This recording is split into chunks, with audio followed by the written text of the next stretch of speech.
আসসালামু আলাইকুম। আজকের ভিডিওতে আমরা আলোচনা করব diwani and dual government system of Robert Clive এই টপিকটা নিয়ে। এটা নিয়ে আলোচনা করার আগে আমাদেরকে একটু পলাশির যুদ্ধ এবং এখানে যে বলা হয়েছে ব্যাটেল অফ বক্সার অর্থাৎ বক্সারের যুদ্ধ এই দুটার কনটেক্সট একটু জেনে আসা দরকার। 1757 সালের 23শে জুন যখন পলাশির প্রান্তরে সিরাজউদ্দৌলা ব্রিটিশ ইস্ট ইন্ডিয়া কোম্পানির কাছে পরাজিত হয়, তো পরাজিত হওয়ার পর ইংরেজরা বাংলা দখল করলেও ক্ষমতাটা দেওয়া হয়, মানে ক্ষমতা হস্তান্তর করা হয় মীর জাফরের হাতে। মীর জাফর আসলে ছিল একটা ডামি নবাব অর্থাৎ পাপেট নবাব টাইপের। পিছনে পিছনে সব কিছু কন্ট্রোল করতো ব্রিটিশরা অর্থাৎ ব্রিটিশ ইস্ট ইন্ডিয়া কোম্পানি। তো British East India company Mir জাফরকে যখন গদিতে বসায়, তো মীর জাফর এতে প্রচুর খুশি হয়ে যায় এবং সে এটার পর ইংরেজদের অনেক অনেক সুবিধা দিতে শুরু করে। 25টা পরগনার দায়িত্ব দিয়ে দেয়, তারপর হচ্ছে প্রচুর পরিমাণে অর্থ দিয়ে সাহায্য মানে পুরস্কৃত করে। সো এরকম যখন করতে থাকে, তো ইংরেজরা বুঝে যায় যে এ আসলে আসলে কোনো নবাব হওয়ার মানে তার ক্ষমতা নাই, সে হচ্ছে পুরোপুরি তার ইংরেজদেরই কন্ট্রোলে আছে। তো ইংরেজরা করলো কি, যে মীর জাফরের উপর আরও বেশি পরিমাণ টাকা দেওয়ার চাপ দিতে থাকলো। তো মীর জাফর একসময় সেই কাজটা করতে ব্যর্থ হয়। তো তখন ইংরেজরা সিদ্ধান্ত নেয় যে মীর জাফরকে সরাই দেওয়া লাগবে। তো এই জন্য তারা একটা নিজেরাই চক্রান্ত করে। তারা মীর জাফরের নামে মিথ্যাচার চালায় যে মীর জাফর হচ্ছে কি এখন ডাচদের সাথে ডাচদের সাথে হচ্ছে গুপ্ত মানে গবেষণা গুপ্ত হচ্ছে আলোচনা করে হচ্ছে ইংরেজদের বিরুদ্ধে যাওয়ার পরিকল্পনা করতেছে। এই অভিযোগটা আনে মীর জাফরের বিরুদ্ধে। তো এই অভিযোগ দিয়ে 1760 সালে মীর জাফরকে গদি থেকে সরায় দেয় এবং সেই গদিতে বসায় দেয় হচ্ছে মীর কাসিমকে। তো মীর কাসিম এখন বাংলা নবাব হয়ে গেছে। মীর কাসিম যখন নবাব হয়ে গেল, তো মীর কাসিম কি করলো, গদিতে বসার পরেই ইংরেজদের যত অপকর্ম আছে এগুলোর বিরুদ্ধে সে কাজ করা শুরু করলো। ইংরেজরা যে বাঙালিদের উপর অত্যাচার করতো, টাকা পয়সা লুট করতো, এইগুলোর মধ্যে কিছুটা হইলেও বাধা দেওয়ার ট্রাই করলো মীর কাসিম। তো ইংরেজরা দেখলো যে মীর কাসিমকে তারা বসাইছে গদিতে নিজেদের সুবিধার জন্য, অথচ সেই মীর কাসিম এখন হচ্ছে তাদের সাথে গাদ্দারি করতেছে। এই জিনিসটা দেখা হওয়ার পরে তো ইংরেজরা এটা মেনে নিতে পারলো না। ফলে 1764 সালে 22শে অক্টোবর একটা যুদ্ধ হয়। এই যুদ্ধটা হয় হচ্ছে ইন্ডিয়ার বিহারে। এই যুদ্ধটাকেই বলা হয় বক্সারের যুদ্ধ। যে এই প্রথম লাইনে যেটার কথা বলা আছে ব্যাটেল অফ বক্সার, এটা এই যে ব্যাটেল অফ বক্সার, এটা হচ্ছে 1764 সালের 22 অক্টোবর। এই যুদ্ধে ব্রিটিশ ইস্ট ইন্ডিয়া কোম্পানির এগেইনস্টে যুদ্ধ করে ভারতীয় একটা জোট। সেই জোটে 3জন ফাইটার আসলে ছিলেন। একজন মীর কাসিম ছিল, তারপর ছিল হচ্ছে মুঘল সম্রাট দ্বিতীয় শাহ আলম এবং অযোধ্যার সম্রাট ছিল সুজাউদ্দৌলা। তারা 3জন মিলে ব্রিটিশ ইস্ট ইন্ডিয়া কোম্পানির বিরুদ্ধে যুদ্ধ ঘোষণা করে। তবে ব্রিটিশদের সৈন্য এবং অস্ত্র গোলাবারুদ ছিল অনেক উন্নত এবং তাদের স্ট্র্যাটেজিও ছিল যথেষ্ট ভালো। ফলে এই বক্সারের যুদ্ধ তারা খুব সহজেই জিতে যায় এবং এই জিতে যাওয়ার ফলে মীর কাসিম গদি থেকে সরে যেতে হয় তাকে, এবং মীর জাফরকে পুনরায় 1764 সালে বক্সারের যুদ্ধের পরবর্তীতে তাকে আবার নবাব বানানো হয়। এটা এখানে বলা হয়েছে Mir Jafar was reinstalled as the new nawab in 1764 and after his death in January 1765 his son Nazamud-Dowla was chosen by the company as the নবাব।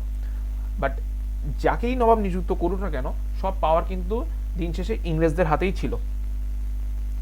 তো ইংরেজরা যেহেতু একটা বড়সড় যুদ্ধ জিতে গেল, তো এখন ইংরেজরা চাইলো যে আর যাতে এরকম যুদ্ধ না হয় এর একটা পরিকল্পনা করা।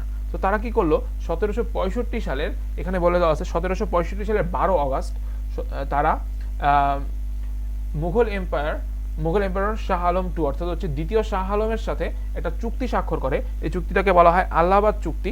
এই চুক্তির মাধ্যমে আসলে বাংলা, বিহার এবং উড়িষ্যার দিওয়ানি তারা পুরোপুরিভাবে অর্জন করে ফেলে। এই diwani of Bengal, Bihar and Orissa provinces, অর্থাৎ এই আলাহাবাদ চুক্তির মাধ্যমেই British East India company Mughal সম্রাট দ্বিতীয় শাহ আলমের কাছ থেকে বাংলা, বিহার এবং উড়িষ্যার দিওয়ানি লাভ করে। এই দিওয়ানি লাভ করাতে কি হইল, দিওয়ানি লাভ করাতে আসলে ইস্ট ইন্ডিয়া কোম্পানি প্রত্যেক বছর মুঘল সম্রাটকে তারা দিত 26 লাখ রুপি করে এবং নবাবকে দিত 53 লাখ রুপি করে। অর্থাৎ তারা কত টাকা ইনকাম করবে তার কিন্তু কোনো ফিক্সড অ্যামাউন্ট নাই, অথচ কত টাকা পে করবে তার একটা ফিক্সড অ্যামাউন্ট আছে। অর্থাৎ এই 26 লাখ এবং 53 লাখ দেওয়ার পরবর্তীতে যেই টাকাটাই এক্সট্রা উঠে যাবে সেটা ডিরেক্টলি চলে যাবে কোম্পানির কোষাগারে। অর্থাৎ এই ক্ষেত্রে কোম্পানি একটা বিশাল পরিমাণে টাকা লাভ করা শুরু করলো। এরপর এখানে বলা হয়েছে Robert Clive legally founded the company's control in Bengal within the framework of the Mughal state. It almost provided the company with sovereignty of the land too. অর্থাৎ মুঘলদের আন্ডারে থেকেও বাংলাকে পুরোপুরি কন্ট্রোল করা শুরু করলো রবার্ট ক্লাইভ, এবং এর মাধ্যমে তারা বিভিন্ন জমির মালিকানাও অর্জন করতে শুরু করলো। অর্থাৎ জমির উপরেও তারা একটা মানে একটা কর্তৃত্ব স্থাপন করা শুরু করলো। রবার্ট ক্লাইভ যখন 1765 সালে আলাহাবাদ চুক্তিটা করে, তো চুক্তির সময় রবার্ট ক্লাইভ একটা নতুন রাজ্য চালানোর একটা ব্যবস্থা সবার সামনে নিয়ে আসে। এটাকেই বলা হয়েছে ডুয়াল গভর্নমেন্ট সিস্টেম। এই সিস্টেমে আসলে হয়টা কি? এই সিস্টেমের ফলে British East India company total দুইটা জিনিস পেয়ে যায়। একটা এখানে বলা হচ্ছে দিওয়ানি এবং আরেকটা বলা হচ্ছে নিজামত। এখন দিওয়ানি কথার অর্থ হচ্ছে এমন একটা পাওয়ার, যে পাওয়ারের ফলে সে রেভিনিউ কালেক্ট করতে পারবে, অর্থাৎ রাজস্ব আদায় করতে পারবে, এবং একই সাথে বিচার কার্য এই সব কিছুর ক্ষমতা তার হাতে চলে যাবে। অর্থাৎ মুঘল এম্পায়ারের কাছ থেকে কোম্পানি এই দিওয়ানিটা লাভ করে ফেলে। এই দিওয়ানির মধ্যে কি ছিল, যা বললাম যে রেভিনিউ কালেকশন অ্যান্ড হচ্ছে সিভিল জাস্টিস, অর্থাৎ ন্যায় বিচার, এই সব কিছু এই দিওয়ানির ভিতর ছিল। অর্থাৎ যখনই দিওয়ানি ইংরেজরা পেয়ে গেল, এই পাওয়ার দুইটা ইংরেজদের কাছে চলে গেল। এবং বলা হচ্ছে তারা নবাব থেকে নিজামত পায়। নিজামত শব্দের অর্থ হচ্ছে মিলিটারি পাওয়ার পাওয়া, এবং যে কোনো ধরনের ফৌজদারি মামলা এবং ফৌজদারি ব্যাপার স্যাপার সেগুলোর সমাধান করার মানে পাওয়ার, সেটাও তারা ইংরেজরা পেয়ে যায়। এটা পায় হচ্ছে তারা নবাব থেকে। অর্থাৎ সাধারণত এই নিজামত এটা নবাবের হাতেই থাকে এবং দিওয়ানিটা ইংরেজদের হাতে থাকে।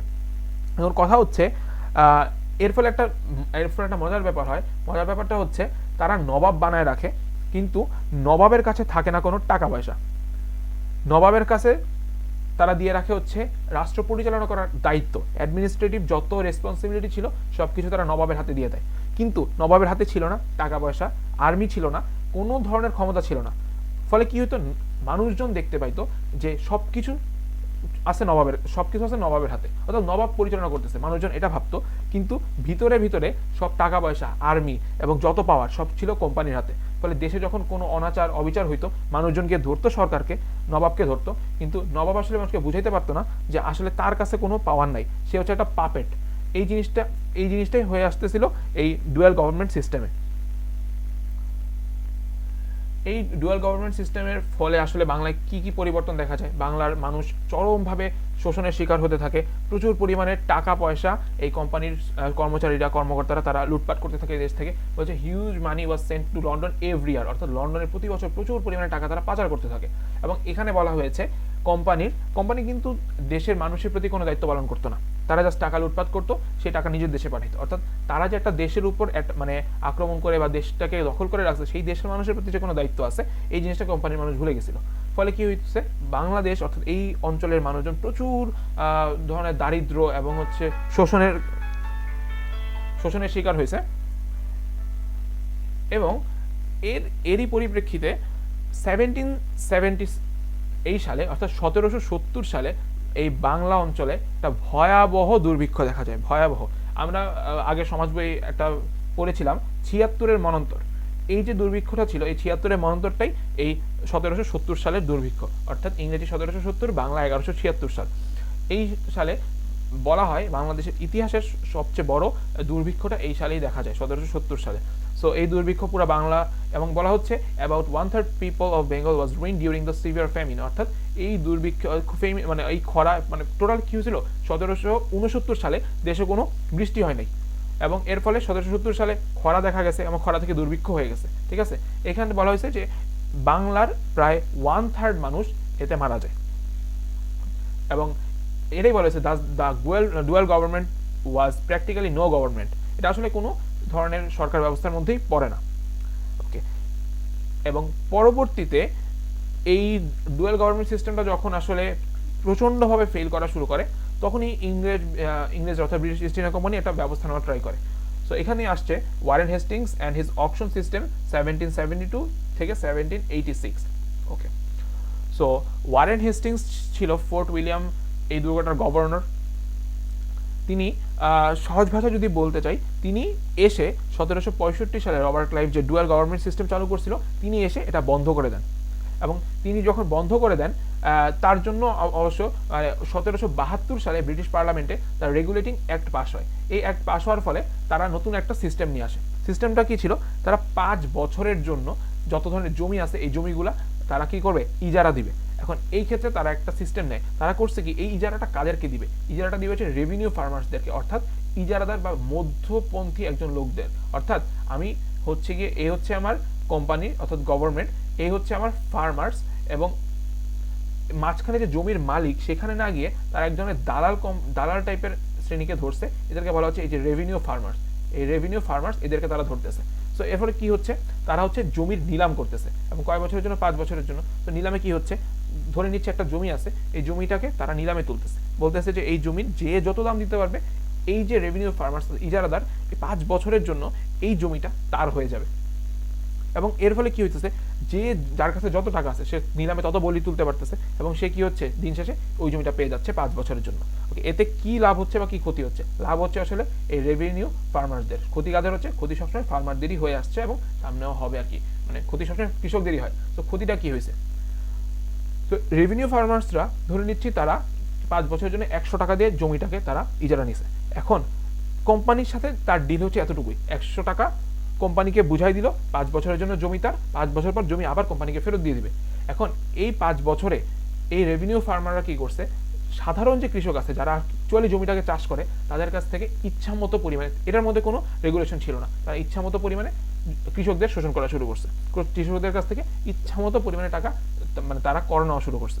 এর ফলে কৃষকরা তো প্রচুর পরিমাণে ক্ষতিগ্রস্ত হয়েছে, কারণ এটা তো কোনো লিখিত নিয়ম ছিল না যে আসলে কত অ্যামাউন্টের মধ্যে এটাকে রাখতে হবে। ফলে যারা ইজারাদার ছিল তারা প্রচুর পরিমাণে টাকা মানে জোর করে এই কৃষকদের কাছ থেকে নেওয়া শুরু করছে কর হিসেবে।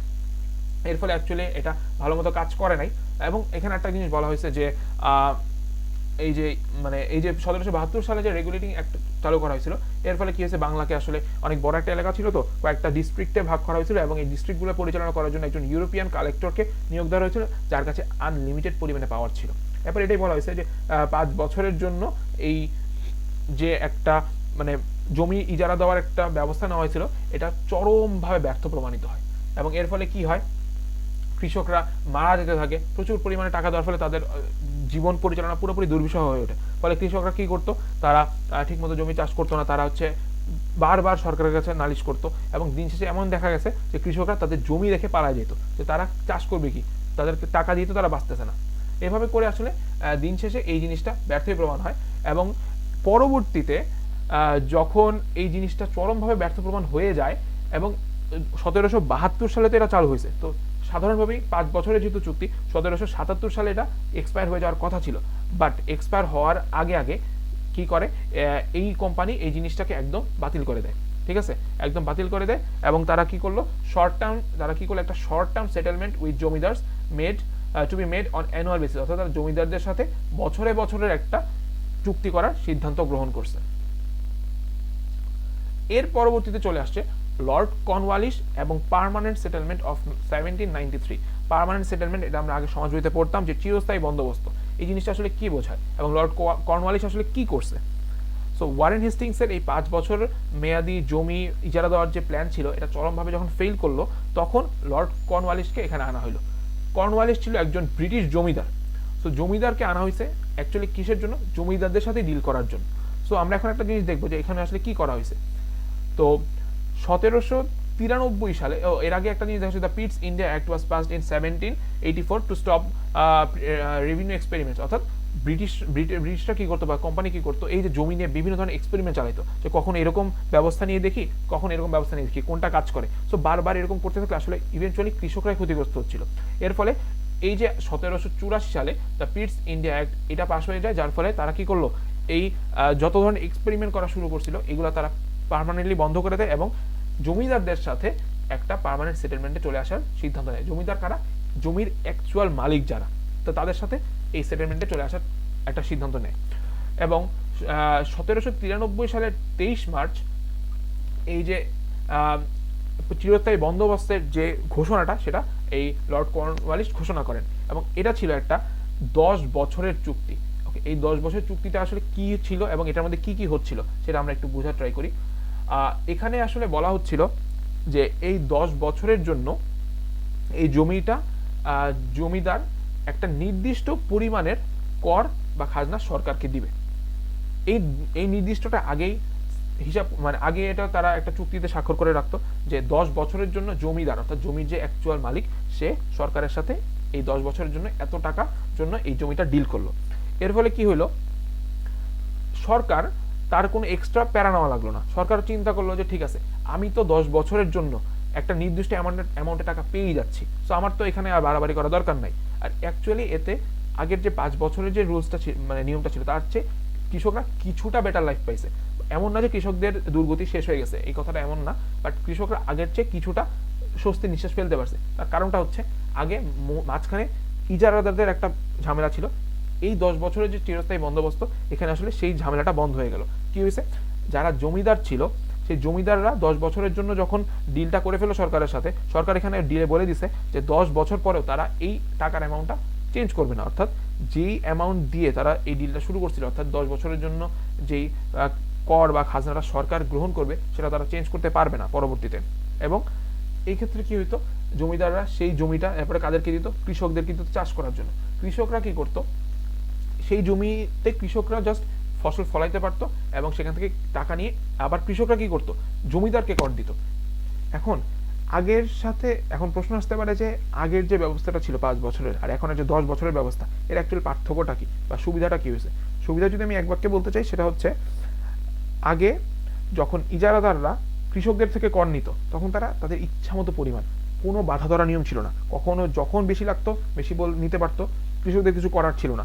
তবে এই যে সিস্টেমটা হয়েছে অর্থাৎ পার্মানেন্ট সেটেলমেন্ট যে সিস্টেমটা হয়েছে, এখানে আবার একটা জিনিস এখানে আছে। এখানে কি বলা হয়েছে যে এখানে দেখতে পাচ্ছি যে এখানে একটা জিনিস বলা আছে, the landlord was required to give to the tenant the পার্টটা ডিসক্রাইবিং কতটুকু জমি সে পাবে এবং কতটুকু জমিতে চাষ করে সে কত টাকা দিবে, অর্থাৎ একটা পাট্টা দেওয়া হতো। পাট্টা হচ্ছে ওয়ান কাইন্ড অফ একটা চুক্তি বা একটা দলিল, অর্থাৎ ল্যান্ডলর্ড অর্থাৎ জমিদাররা কৃষকদেরও একটা দলিল দিত।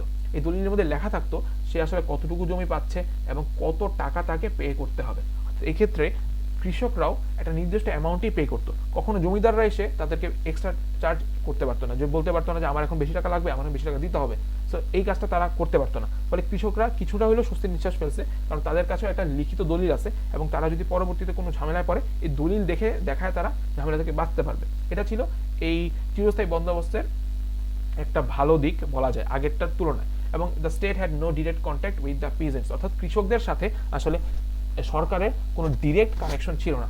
ওকে, এখানে সরকার তো 10 বছরের জন্য এটা দিয়ে দিয়েছে জমিদারদেরকে, এবং জমিদারদেরকে এখানে বলা হয়েছিল যে তাদেরকে একটা জিনিস পালন করতে হতো। Zamindar had of course one obligation to perform, it was to pay the government revenue demand absolutely punctually. অর্থাৎ সরকার একটা নির্দিষ্ট বছর একটা নির্দিষ্ট ডেট জমিদারদের দিয়ে দিত, যত টাকা রেভিনিউ অর্থাৎ খাজনা 10 বছরের মানে টাকা দেওয়ার কথা সেটা ওই নির্দিষ্ট দিনে ওই নির্দিষ্ট ডেটে তাদেরকে পে করতে হতো। যদি তারা পে করতে না পারে, যতটুকু জমি পে করতে না পারবে, সরকার কি করবে, অতটুকু জমি নিজেরা নিলামে নিয়ে নিবে এবং সেটা সরকার যা খুশি তাই করতে পারবে। এটা ছিল চুক্তিতে লেখা। সো পাংচুয়ালিটি মেনটেন করা ছিল মাস্ট জমিদারদের জন্য, এবং এর ফলে জমিদারদেরও অনেক লাভ হয়েছে। জমিদারদেরও আসলে তেমন একটা ঝামেলা হয়নি, এবং zamindars were made hereditary owners of their land under their possession, অর্থাৎ জমিদাররা তাদের দখল যতটুকু জমি ছিল, অর্থাৎ সরকারের সাথে যেই জমির ডিলটা করছে এইটার সাথে সরকারের আর কোনো সম্পর্ক নেই। এই জমির পুরোপুরি মালিকানা পেয়ে গেছে জমিদার, এবং পরবর্তীতে এই জমিদার যদি চায় এই জমি সে সেল করতে পারে, এই জমি সে যা খুশি তাই করতে পারত, অর্থাৎ এবং পরবর্তী তার প্রজন্ম থেকে প্রজন্মে এই জমির মালিকানা দাবি করতে পারবে। এই কাজটাই এই চিরস্থায়ী বন্দোবস্ত আসলে করে দিয়ে গেছিল। এবং ফাইনালি আমরা একটা জিনিস দেখতে পাচ্ছি, that's the permanent land revenue settlement, অর্থাৎ চিরস্থায়ী বন্দোবস্ত। এটার মধ্যে 3টা পার্টি ছিল, আমরা বুঝতে পারছি। প্রথম পার্টি ছিল সরকার অর্থাৎ কোম্পানি, তারপর ছিল হচ্ছে জমিদাররা, এবং ফাইনালি হচ্ছে দ্য রায়াত অর্থাৎ হচ্ছে দ্য কাল্টিভেটর, অর্থাৎ আমাদের যে কৃষকরা যারা অ্যাকচুয়ালি জমিটা চাষ করতেছে তারা।